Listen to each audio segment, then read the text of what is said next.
আসসালামু আলাইকুম সম্মানিত দর্শক, আজকে আমি শেয়ার করব ভীষণ মজার সবজি রেসিপি। সবারই খুব ভালো লাগবে।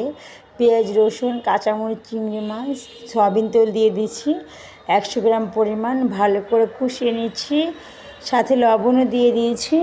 তো সঙ্গে থাকবেন, পুরো ভিডিওটা দেখবেন, আশা করি খুবই ভালো লাগবে, কাজে আসবে। আমি ইদানিং শর্ট ভিডিও ট্রাই করছি প্রতিদিন আপলোড করার জন্য, নতুন নতুন ভিডিও পাওয়ার জন্য সঙ্গে থাকবেন। স্টেপে স্টেপে দেখলে আপনার খুবই কাজে আসবে, এটা খুবই টেস্টি হয়। তো এরপর যে আমি দিয়ে দিচ্ছি জিরার গুঁড়া, এখন দিয়ে দিচ্ছি আমি হলুদের গুঁড়া, দিয়ে দিচ্ছি ধনিয়ার গুঁড়া, দিয়ে দিচ্ছি শুকনো মরিচের গুঁড়া। তো ভালো করে মশলার সাথে কষিয়ে নিচ্ছি। আরেকটা টিপস বলে যাই, সবসময় চেষ্টা করবেন তরকারি কালারটা যদি সুন্দর আনতে চান, তাহলে তৈলের ভিতরে আপনার মরিচ হলুদের গুঁড়াগুলো আগে দিয়ে একটু 1 মিনিট মতো কষিয়ে নেবেন, তাহলে কালারটা কিন্তু সুন্দর আসে, তৈলের কালারটাও সুন্দর আসে। তো এরপর যে আমি মিষ্টি কুমড়া ছোটো ছোটো করে কেটে দিয়ে পরিষ্কার করে রেখেছিলাম, অল্প অল্প করে দিয়ে দিচ্ছি। এটা হচ্ছে কাঁচা পাকা কুমড়া, একেবারে পাকা না। তো আশা করি এই ধরনের রান্নাগুলো এতটাই মজার হয়, আমি বলে বোঝাতে পারবো না। তো আমি আমার শাশুড়ি মায়ের থেকে শিখেছি।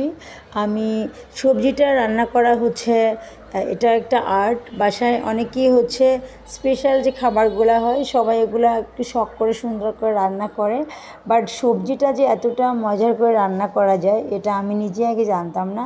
তো আমার শাশুড়ি মার হাতের রান্না, উনি হচ্ছে মিষ্টি কুমড়া রান্না করলে আমার কাছে খুবই ভালো লাগে। তো আমি শিখে নিয়েছি অনেক আগেই। তো আজকে অনেক দিন পর আবারও রান্না করলাম। তো ভালো করে কষিয়ে নিয়েছি, এরপর যে পানি দিয়েছি। তো মশলার সাথে কষিয়ে একদম আপনার 50% সেদ্ধ করে নিতে হবে। তো এখন আমি হচ্ছে একটু পানি দিয়ে দিয়েছি আর চিংড়ি মাছ দিয়ে দিয়েছি। অবশ্যই চিংড়ি মাছ দেওয়ার ট্রাই করবেন, আপনারা চাইলে অন্য কোনো মাছ দিতে পারেন, বাট আমার কাছে চিংড়ি মাছ দিয়ে রান্না করলেই পারফেক্ট হয়। ছোটো বড়ো যে কোনো চিংড়ি মাছ দিতে পারবেন। যে পর্যায়ে নাড়াচাড়া করে মশলার সাথে মিক্স করে দিব। এখন চুলা আঁচটা বাড়িয়ে দিব, ঢাকনা দিয়ে জাস্ট হচ্ছে আমি রান্না করে নেব। চুলাটা একদম মিডিয়াম টু লো হিটে দিব, বেশি বাড়ানো দরকার নেই, তাহলে ঝোলটা পড়ে যাবে। লাস্টে আমি একটু চিনি দিয়ে দিচ্ছি। আমি হচ্ছে 1 কেজির জন্য অবশ্যই 2 থেকে 3 চামচ চিনি দিতে হবে। তো এখন হচ্ছে আমি হচ্ছে ঝোলটা একটু টানিয়ে নেব, আমি ঝোল ঝোল রাখবো। এই মিষ্টি কুমড়াটা আমার কাছে খুবই মজা লাগে। আজকে